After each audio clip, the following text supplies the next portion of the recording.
영상 하단의 댓글을 클릭하고 링크를 눌러 무료 종목을 신청하세요. VIP와 똑같은 종목으로 제공됩니다. 반갑습니다. 허브경제TV입니다. 네, 포스코 퓨처 M이고요.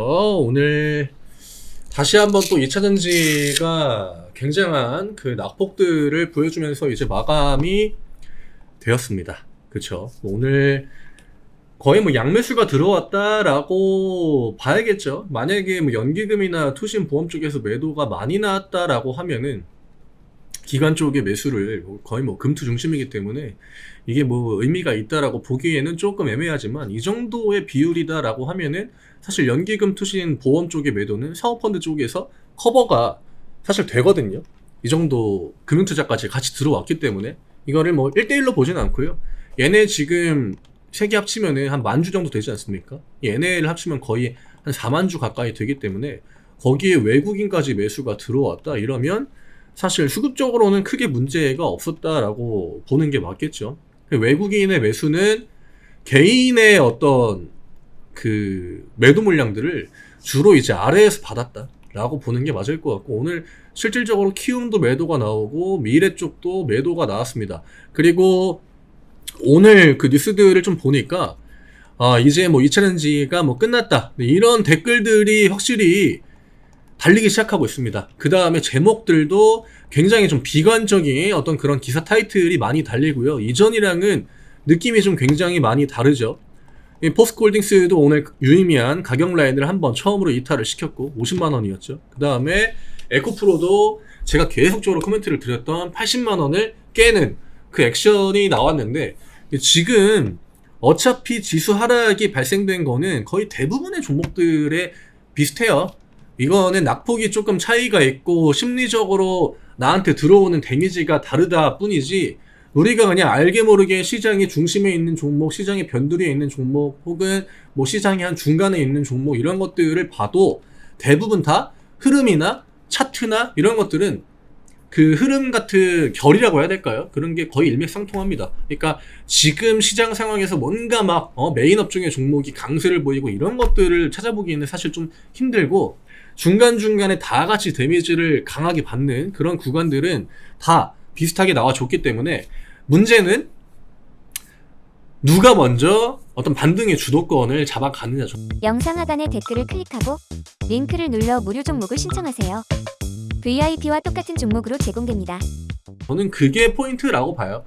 어쨌든 간에 지수를 끌어올려주기 위해서는 지금 코스피의 반도체, 그 다음에 코스닥의 2차전지, 그 다음에 오늘 그나마 좀 낙폭을 줄이려고 노력했던 어떤 바이오, 오늘 셀트리온 그룹주들이 좀 많이 올랐죠. 물론 호재가 나오기도 했지만 어쨌든 요 세 개를 메인으로 이제 본다라고 했을 때 오늘 코스피가 좀 좋았던 거는 확실히 반도체 영향이 있긴 했습니다. 아침부터 삼전이랑 하이닉스 반도체 쪽에 호재가 나오기도 했고, 그 중국 관련 이슈가 나오면서 얘네들이 먼저 이제 흐름을 잡아줬고, 2차전지는 하루 종일 그냥 공격을 받는 그런 입장이었는데, 그렇기 때문에 코스닥의 낙폭이 오늘 너무 굉장히 컸거든요. 코스피는 보합 부근에서 어찌됐든 간에 마무리를 시키긴 했지만 코스닥의 낙폭은 정말 좀 과했죠. 미장도 빨간불이었고 일본 시장도 크게 영향을 받지 않았고, 암만 뭐 주말간에 전쟁 이슈가 나왔다라고 하지만 오늘 2차전지가 빠지고 코스닥이 밀리고 한 거를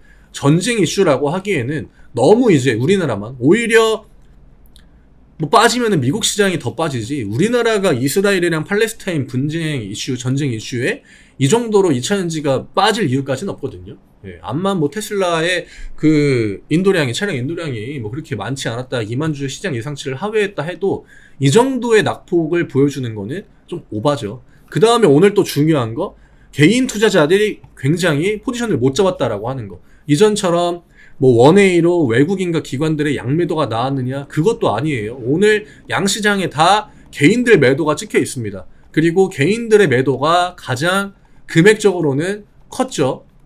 그 다음에 또 오늘도 역시 장중에 개인들의 매도, 그 다음에 코스닥 같은 경우에는 외국인 기관의 양매수가 나와줬음에도 불구하고 지수가 밀리는 구간. 이게 어떻게 보면은 패닉셀이죠. 개인들의 패닉셀 구간이 또 한 번 나왔다라고 하는 거예요. 여기서 만약에 내일 아침에 동시효과의 반대 매매가 또 왕창 찍힌다?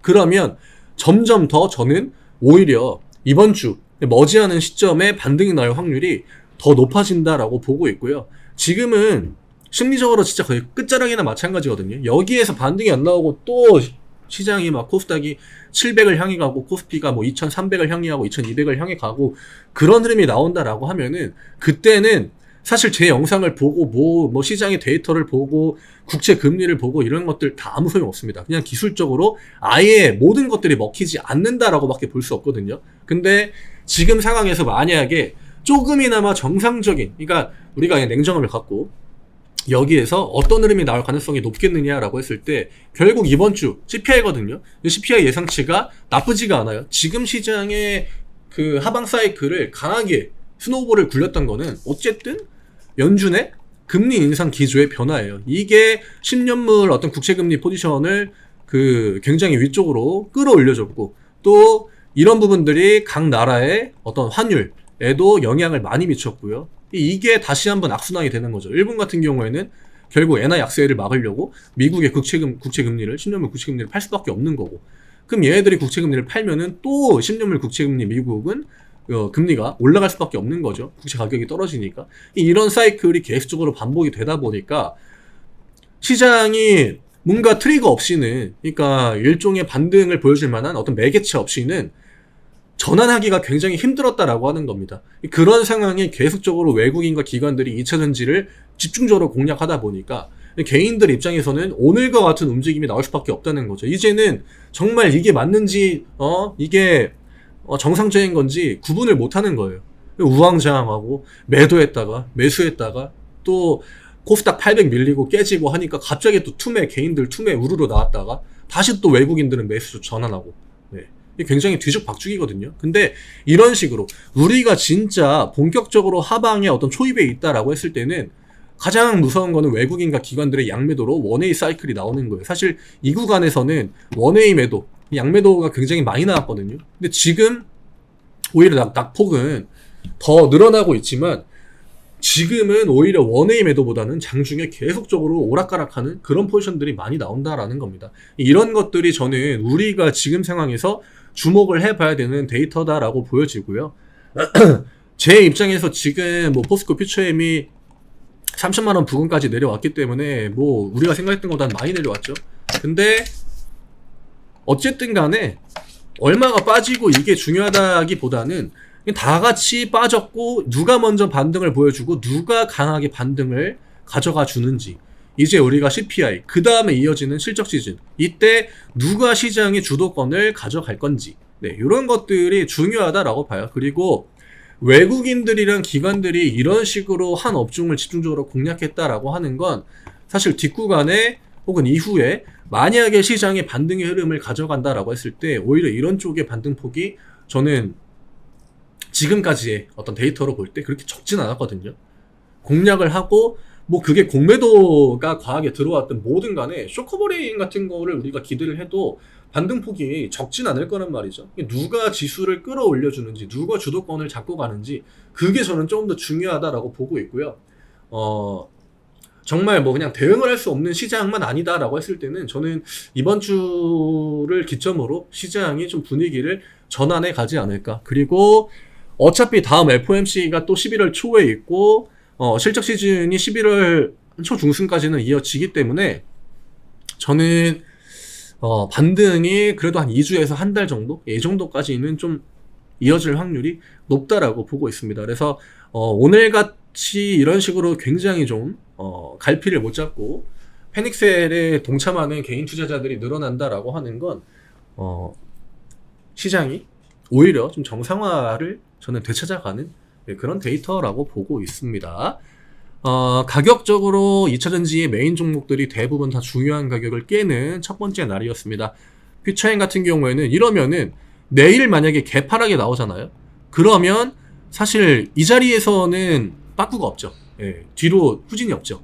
빠꾸는 일본 말이죠. 어쨌든 이런 데서는 이게 여기서 더 밀리면은 그거는 진짜 시장을 뭔가 기술적으로 어떻게 할 수 없는 겁니다. 근데 이런 자리를 준다라고 하면은 사실 매도보다는 어떻게 보면 매수의 관점이 확률상으로는 훨씬 더 높다라고 봐야겠죠. 그리고 여기에서 반등이 나와준다라고 하면 어쨌든 못해도 한 40만 원 언저리까지는 반등을 좀 보여줘야 되고요. 물론 주도권을 누가 잡느냐에 따라서 반등폭은 달라질 거기 때문에 이후에 한 5만 원 정도, 35만 원 정도까지 가격을 올려줄 때 그때의 흐름을 다시 한번 보고 코멘트를 드리는 게 맞을 것 같고요.